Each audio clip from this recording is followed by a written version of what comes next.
আমাদের ফার্মের এক পাশে একটি বক আটকা পড়েছে।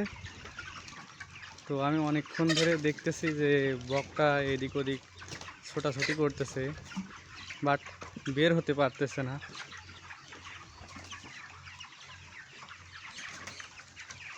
এই যে বকটা, পাশে আর একটা পোল্ট্রি মুরগি রয়েছে, দেখুন কি অবস্থা। সে বের হওয়ার জন্য অনেক চেষ্টা করছে, বাট বের হতে পারি নাই।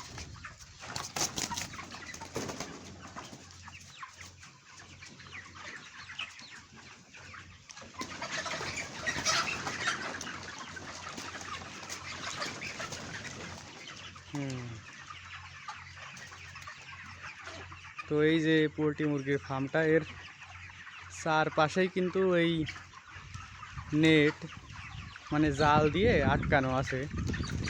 আর এই জাল দিয়ে আটকানোর মূল কারণ হচ্ছে এই পোল্ট্রি মুরগির বাচ্চা যখন ছোট থাকে তখন কিন্তু দুষ্টু প্রকৃতির কিছু প্রাণী আছে, পাখি আছে, যেমন কাক, এছাড়াও অন্য অন্য পাখি আছে।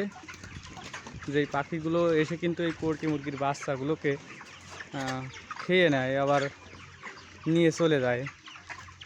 আর এই দেশে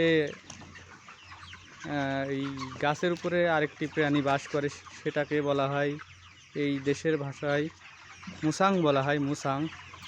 যেই প্রাণীটা ঢুকলে অনেকগুলো পোল্ট্রি মুরগির বাচ্চা মেরে ফেলে দেয় এবং খেয়ে নেয়, যার কারণেই এই জালটা দেওয়া। তো যাই হোক, এই জালটা দেওয়ার কারণে সব থেকে বেশি ক্ষতিগ্রস্ত হয় বক। বক কিন্তু যখন ওড়াউড়ি করে তখন তারা ভুলবশতই ঢুকে পড়ে এই ফার্মের ভেতরে। তো আপনারা হয়তো দেখতে পারতেছেন আমাদের ফার্মের পেছনে অনেকগুলো বক আছে, যে বকগুলো কিন্তু প্রতিনিয়তই আমাদের ফার্মের ভিতরে ভুল করে ঢুকে পড়ে, যার কারণে তারা ফার্মের ভিতরে আটকিয়ে যায়। তো যাই হোক, ভালো থাকবেন সবাই, সুস্থ থাকবেন।